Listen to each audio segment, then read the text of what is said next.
রিনু এই মাছটা কেটে ফেল। ঠিক আছে, আমি কাটতে শুরু করলাম। রিনা কাটিস না, দাঁড়া, আমি পড়ে যাবো। রিনা তোর মতন পাগল মানুষ কোনোদিনও দেখিনি। আমি একটু মজা করছিলাম। লালু সরে দাঁড়া, আমি এখন এই মাছটা কাটবো। লালু এই মাছটাতে অনেকগুলো ভুয়া পোকা রয়েছে। কই দেখি আমাকে দে। রিনা তুই এতক্ষণে কাজের মতো কাজ করলি, তুই এই ধরনের মাছগুলোই কাটবি? লালু এগুলোর মধ্যে সত্যি ভুয়া পোকা থাকবে তো? হ্যাঁ, এগুলোতে থাকবে। নীলা চ আমরা দুজন আরো কয়েকটা মাছ খুঁজি। লালু এদিকে আয়। নীলা কি বল? ওই দেখ, এই মাছটাতে অনেকগুলো ভুয়া পোকা। নীলা তুই একটু সরে দাঁড়া, এই মাছটা কেটে নিই।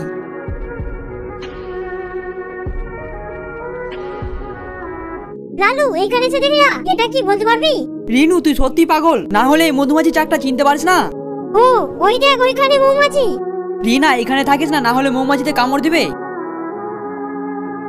রিনা আমার মনে হচ্ছে এর মধ্যে অনেকগুলো ভুয়া পোকা পাওয়া যেতে পারে। লালু এই মাছগুলো ভারী লাগছে। তাহলে রিনা এখানে মাছগুলো নামা। লালু নামিয়ে দিচ্ছি।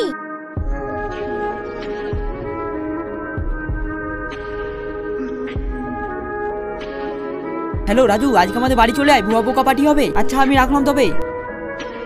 রিনা রাখ, এইগুলো আমি নিয়ে যাবো, তুই এইগুলো নিয়ে আয়।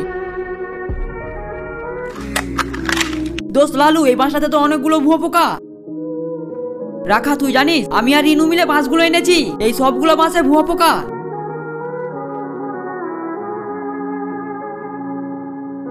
লালু অনেকগুলো তো ভুয়া পোকা হয়ে গেছে।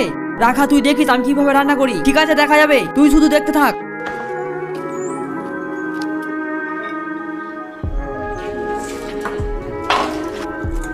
লালু এই নে, মুরগি চাল চালানো হয়ে গেছে। দে দে তাড়াতাড়ি দে, মুরগিটা ধুয়ে নি।